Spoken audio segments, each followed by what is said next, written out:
গরু মাংস নিয়েছি 1 কেজি। এখন ছোট ছোট টুকরা করে কেটে নিয়ে এর মধ্যে আমি পেঁয়াজ কুচি, কাঁচামরিচ, মরিচের গুঁড়া, তারপরে দিয়েছি ধনিয়া গুঁড়া, আর দিয়েছি আমি লবণ স্বাদ মতো, আস্ত গরম মশলা দিয়েছি, তেল দিয়েছি সয়াবিন তেল, গরম মশলাও গুঁড়া দিয়েছি এবং আস্তটাও দিয়েছি, আমি দুটাই দিয়েছি। আদা রসুন পেস্ট, আর এখানে দিয়েছি বিরিয়ানির মশলা, 1 প্যাকেট বিরিয়ানি মশলা দিয়েছি।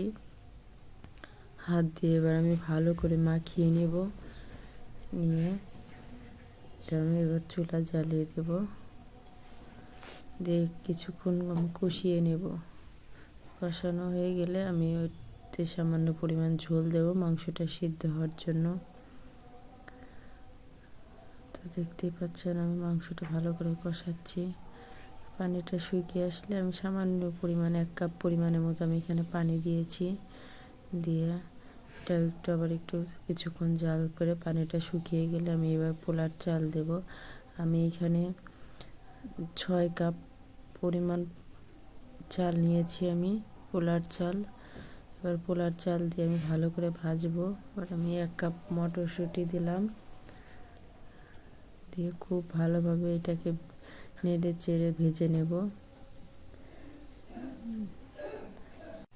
রাতে 2 ছেলে এবং তার বাবারা মিলে প্ল্যান করে যে বিরিয়ানি খাবে সকালে। যেই ভাবা সেই কাজ। সকালে দেখি ঘুম থেকে ওঠার আগেই দেখি বাজার করে নিয়ে এসেছে।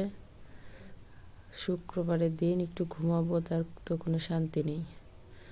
যাই হোক, পরে উঠে কাটাকাটি করে রান্না বসিয়ে দিলাম। খুব ভালোভাবে কিন্তু ভাজতে হবে, দেখে নিচে যেন লেগে না ধরে।